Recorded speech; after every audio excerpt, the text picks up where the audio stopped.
mayoría de las ciudades-estado griegas de la época clásica eran gobernadas por regímenes oligárquicos de diverso tipo, que tenían como una de sus marcas distintivas a la asociación entre propiedad, ctesis y ciudadanía, politeia.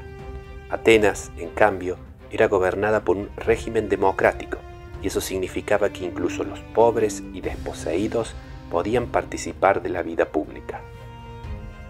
Pero si Atenas era igualitaria en el plano político, ¿lo era también en el plano social? En esta clase vamos a explorar la respuesta a esta pregunta, pero comencemos primero con algunos conceptos básicos. En Atenas había dos clasificaciones independientes pero relacionadas que eran clave a la hora de definir la posición de un individuo en el espacio social. En primer lugar, existía una distinción jurídica fundamental entre los libres y los esclavos. Los libres, a su vez, se dividían en ciudadanos, que eran los atenienses de plenos derechos, y en metecos, que eran los extranjeros residentes en Atenas. Sobre esta clasificación primaria se superponía otra que tenía que ver con la riqueza y con el prestigio que derivaba de factores como la ocupación o el linaje. El resultado era un sistema complejo que, antes que estratos homogéneos, generaba un espacio heterogéneo en el que las posiciones individuales dependían de múltiples variables. Esto quiere decir que si bien la condición de ciudadano era más ventajosa que la de meteco, y estas dos, a su vez, muy preferibles a la de esclavo, ello no significa que podamos pensar en una pirámide claramente definida.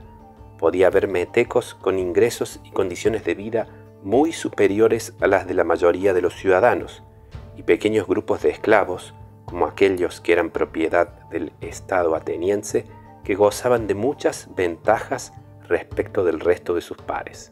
En esta clase nos vamos a concentrar en estudiar al grupo de los ciudadanos, que era el más numeroso e importante en Atenas. Si bien acabo de hablar de la posición social de un individuo, ello no es del todo correcto. En Atenas, como en todas las ciudades-estado de Grecia, el verdadero átomo social no era el individuo, sino una agrupación de personas que en nuestras fuentes aparece denominada como oikos, plural oikoi. El oikos es un grupo de corresidentes que conforman una unidad doméstica duradera que tiene como objetivos garantizar la continuidad del linaje, transmitir la propiedad a la próxima generación, preservar el estatus social de los descendientes y mantener los cultos funerarios familiares. En ese sentido, en muchos contextos podemos traducir el término oikos como familia, ya que el grupo de parentesco cercano que nosotros designamos de esa manera es el verdadero corazón del oikos. Pero este abarcaba mucho más, pues incluía también a todo el personal dependiente, ya fueran sirvientes libres o esclavos, y a todos los bienes muebles e inmuebles que conformaban el patrimonio.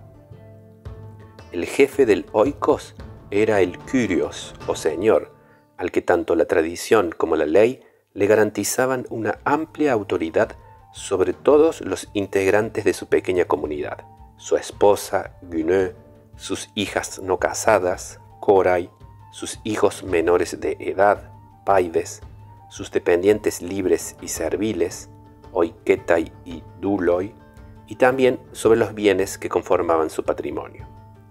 En Atenas, solo los ciudadanos podían poseer tierras o casas, por lo que, en sentido estricto, solo ellos conformaban oikoi.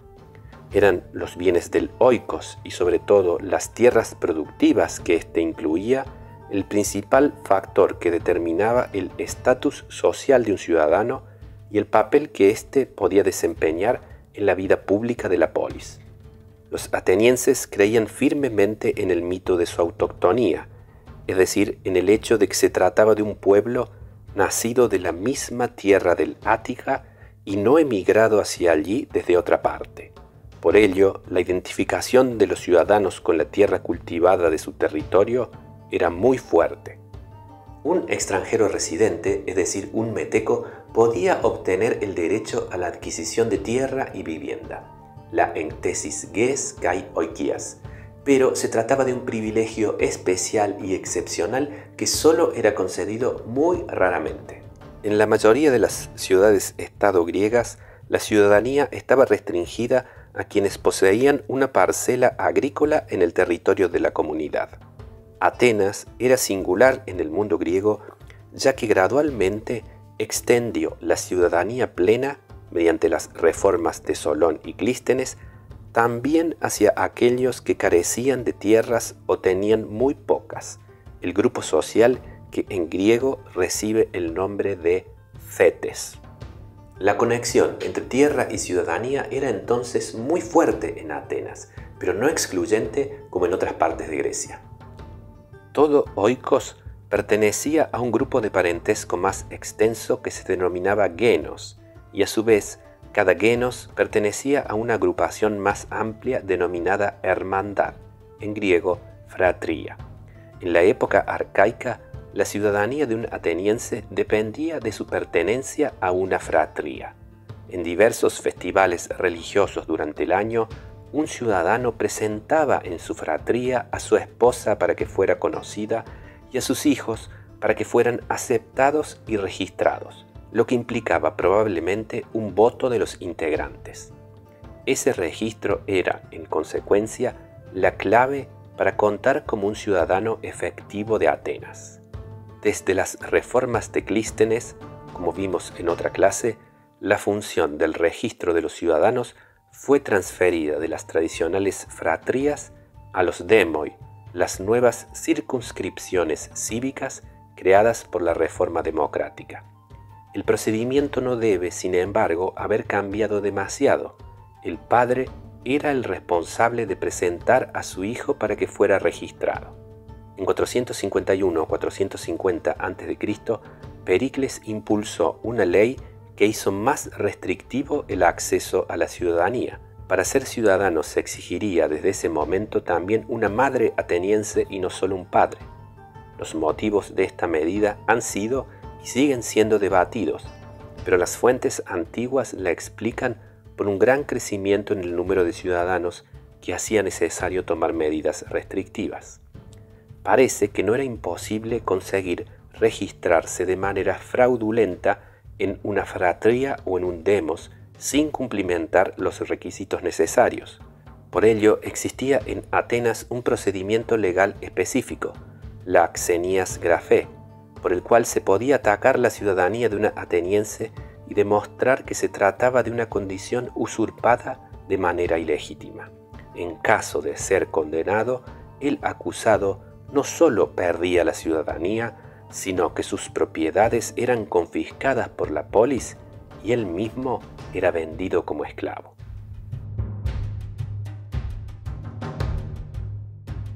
¿Cuántos ciudadanos había en Atenas? Se trata de una de las cuestiones más complejas y debatidas entre los investigadores modernos. En última instancia, carecemos de información suficiente como para dar una respuesta segura a esta pregunta. Sin embargo, algunos indicios nos permiten una aproximación general al problema. En diversos pasajes de su obra, Heródoto alude de manera explícita o implícita a un número de 30.000 ciudadanos varones adultos para el período que va desde las reformas de Clístenes hasta el fin de las guerras médicas, es decir, aproximadamente entre el 510 y el 479 a.C. La cifra parece aproximadamente correcta si pensamos que Atenas pudo lanzar al mar 180 trirremes para la batalla de Salamina, un momento desesperado en que se movilizó seguramente a todos los ciudadanos disponibles. La tripulación típica se estimaba en 200 hombres por barco. Si los ciudadanos eran 30.000, habrían sido suficientes para colocar unos 167 en cada trirreme. Es probable que en esta emergencia las tripulaciones se completaran con adolescentes, metecos y esclavos. La evidencia es circunstancial, pero la información parece indicar que en las décadas que siguieron a las guerras médicas, la población ciudadana se expandió considerablemente. Esto no debe sorprendernos, porque esas décadas, como veremos en próximas clases, coinciden con el período de la máxima prosperidad de Atenas, que se basaba en el éxito imperial proporcionado por la conformación y expansión de la Liga de Delos. El número de ciudadanos habría alcanzado un pico al momento del estallido de la Guerra del Peloponeso en el 431 a.C. Un pasaje de Tucídides que detalla las fuerzas militares de Atenas en ese año ha sido usado como base para diversas estimaciones. La más aceptada hoy en día es la de Mogens Hermann Hansen, que propone un total de 60.000 ciudadanos varones adultos para ese año. Si aceptamos estas cifras, tenemos que pensar que semejante expansión no puede haber sido posible solo gracias al crecimiento demográfico natural de la población del Ática. Sin duda, de alguna manera, en las décadas que siguieron a las guerras médicas, grupos de extranjeros tienen que haber tenido acceso a la ciudadanía ateniense. Cuando comenzó la Guerra del Peloponeso, sin embargo, la tendencia demográfica se revirtió. A partir de ese momento, por el impacto de la plaga y de las bajas ocasionadas por el conflicto, la población de Atenas comenzó a caer drásticamente. El número de 30.000 ciudadanos adultos no se traslada automáticamente a unos 30.000 oikoi, ya que muchas familias tenían más de un adulto que podía participar de la vida política.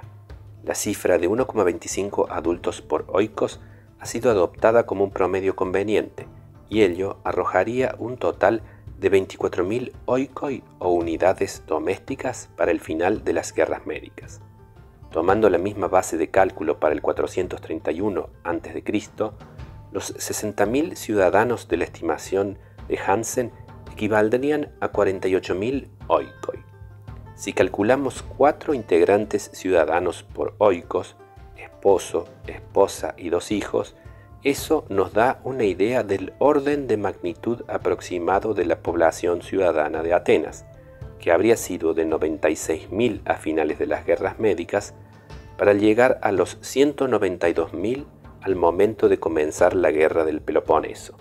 Son estimaciones muy genéricas, pero que sirven para darnos una idea aproximada. Lo que queda claro es que Atenas era una polis excepcional por contar con un cuerpo de ciudadanos tan numeroso.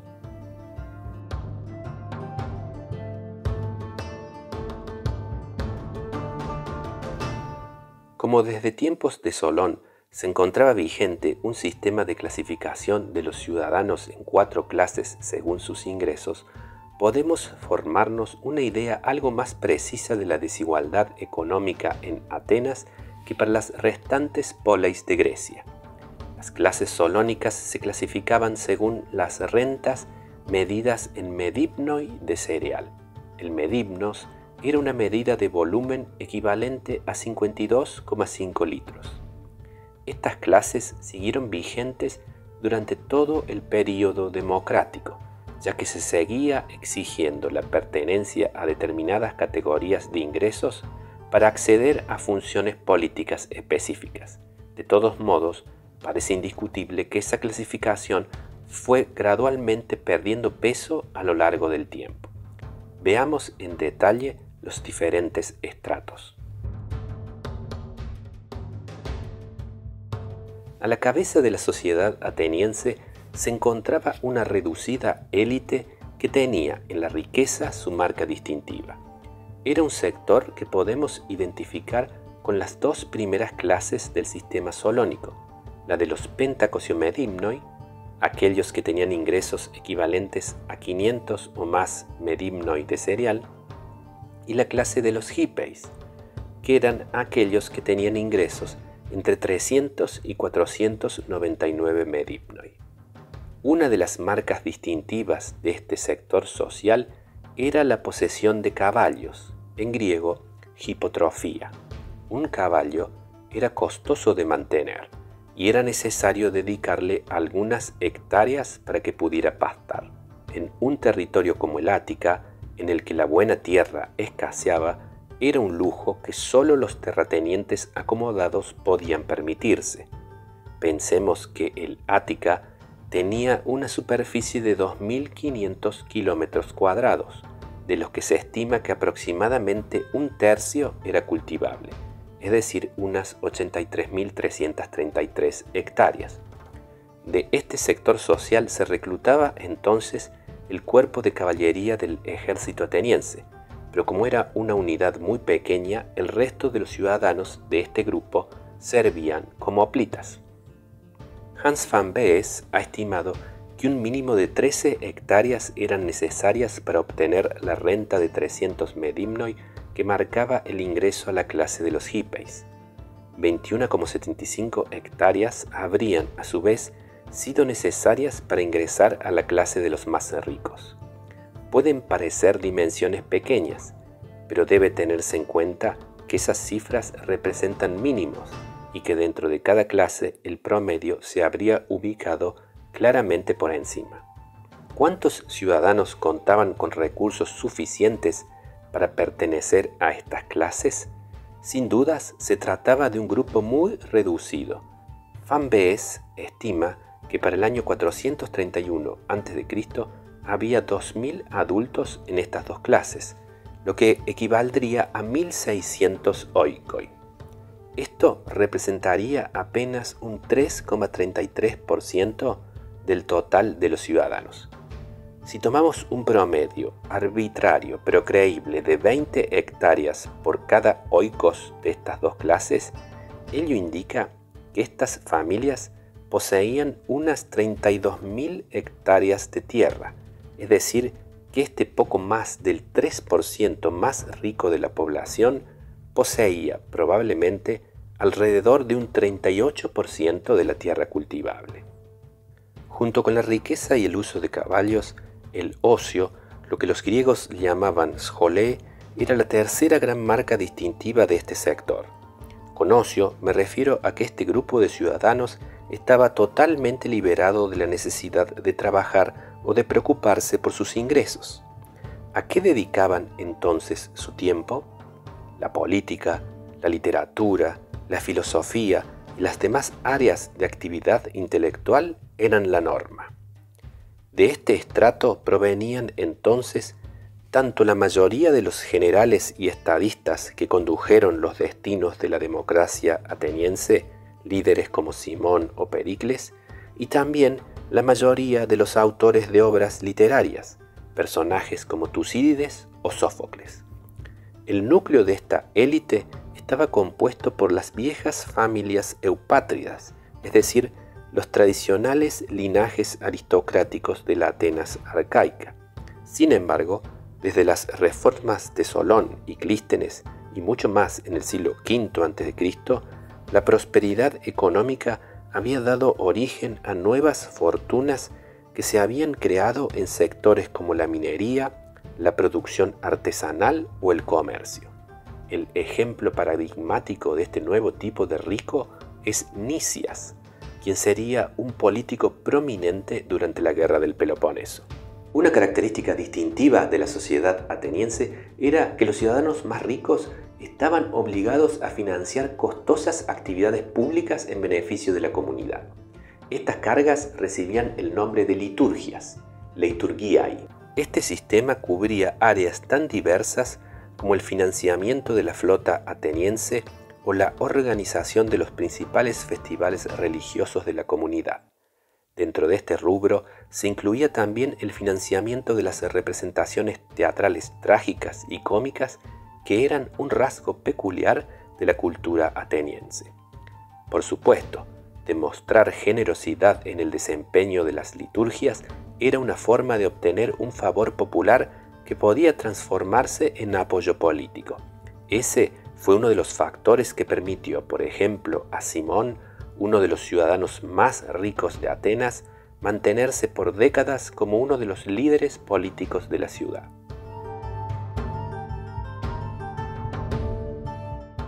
Por debajo de esta élite adinerada se encontraba un sector social intermedio más heterogéneo que equivalía a la tercera clase de propietarios en el sistema solónico, la clase de los zeugitas, término que hacía referencia al granjero que tenía a su disposición una yunta de bueyes es decir, un importante capital de trabajo que le permitía una mayor productividad en sus tierras.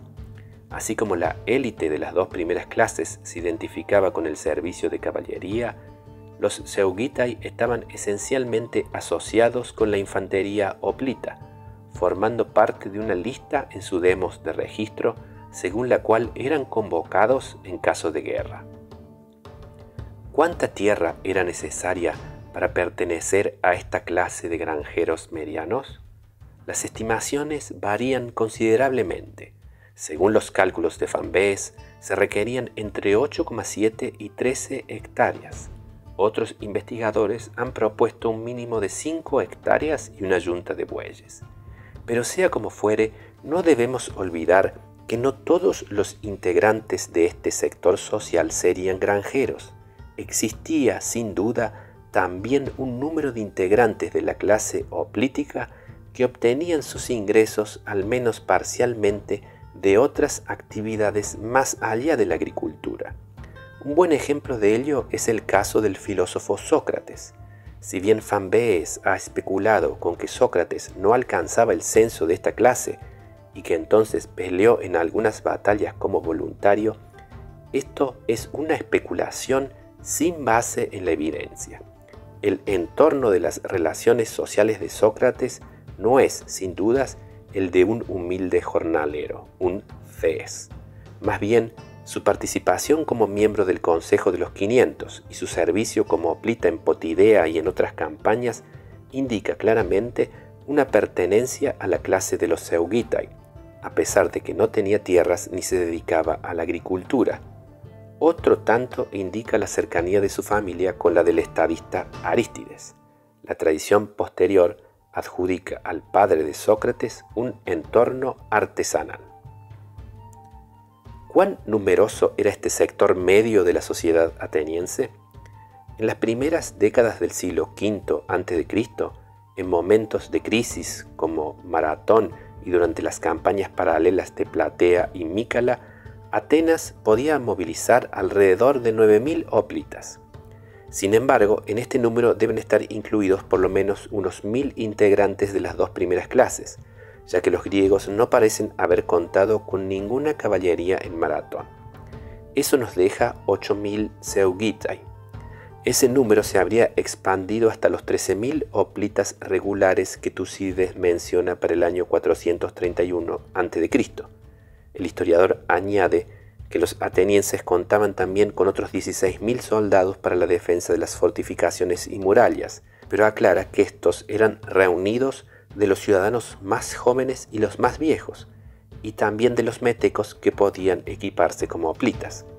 Eso quiere decir que los 13.000 hoplitas regulares habrían sido aquellos con edades entre 20 y 49 años, mientras que una parte de los 16.000 restantes habría estado compuesta por los ciudadanos de entre 18 y 20 años, los más jóvenes, y de entre 50 y 60 años, los más viejos. Tomando un modelo muy básico de tabla de distribución de la población por edades, podríamos pensar que los hoplitas entre 20 y 49 años habrían representado un 70% del total, que habría entonces sido de unos 18.500 Seugitai. Es decir, poco menos de un tercio del total de 60.000 ciudadanos adultos que podemos estimar para esta época.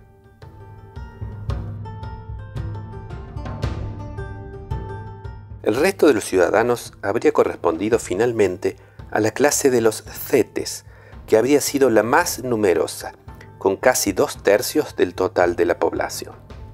En las fuentes literarias de la época, el ces o jornalero aparece siempre asociado a la pobreza, pero ello es el resultado de que los autores de esos escritos pertenecen a la élite y reflejan sus valores y puntos de vista.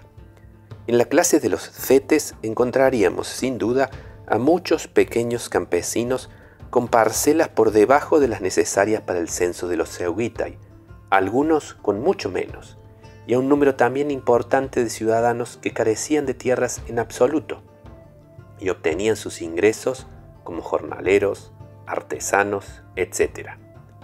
Cuando en el 411 a.C., durante la guerra del Peloponeso, se propuso privar de la ciudadanía a quienes no tenían propiedades, se afirmó que el número de ciudadanos que se vería afectado era de 5.000. Si bien para ese momento la población total había disminuido considerablemente a causa del conflicto, parece claro que los totalmente desposeídos representaban una minoría dentro de los cetes. Durante el apogeo naval ateniense sería una práctica común establecer colonias militares atenienses en territorios estratégicos, las cleruquías.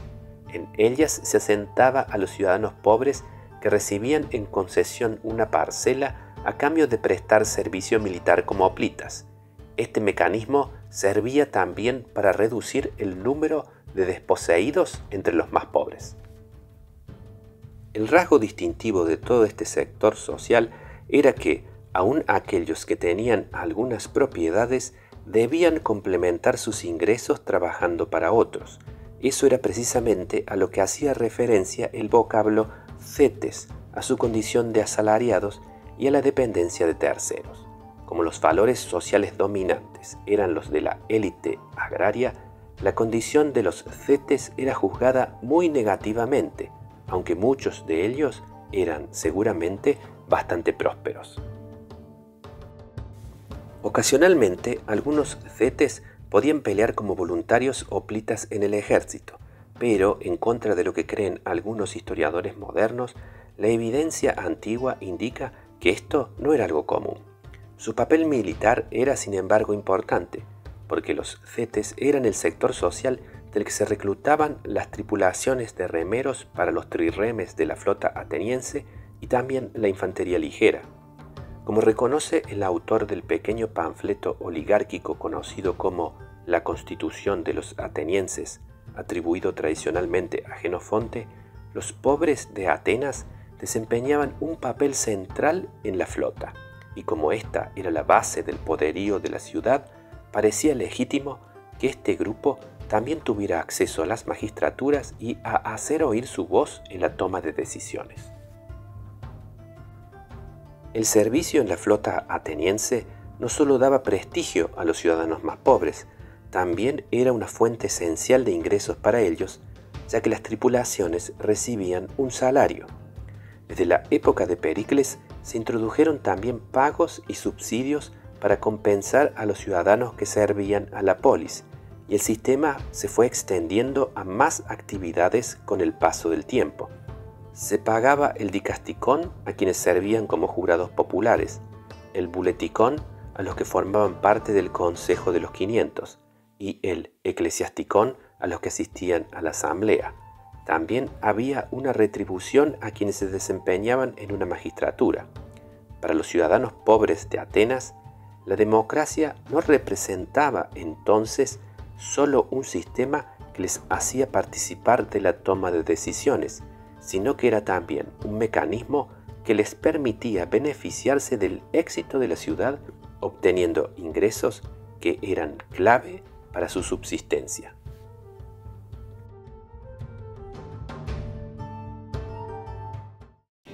La sociedad ateniense, como la de la mayoría de las ciudades-estado de Grecia, estaba marcada por profundas desigualdades económicas y jurídicas. La particularidad de Atenas no radicaba entonces en que no existieran allí desigualdades, sino en que, a pesar de estas, el pueblo ciudadano podía participar de la vida política de la comunidad en un pie de excepcional igualdad y beneficiarse materialmente de esa participación. En Atenas, entonces, el poder, Kratos, estaba en manos del pueblo ciudadano, el demos. Por eso se trataba de una democracia. Espero que esta clase les haya gustado. Si ha sido así, para no perderse ninguna más de las que vamos a subir aquí en el canal, por favor no dejen de suscribirse. Hasta luego y los veo en la próxima clase.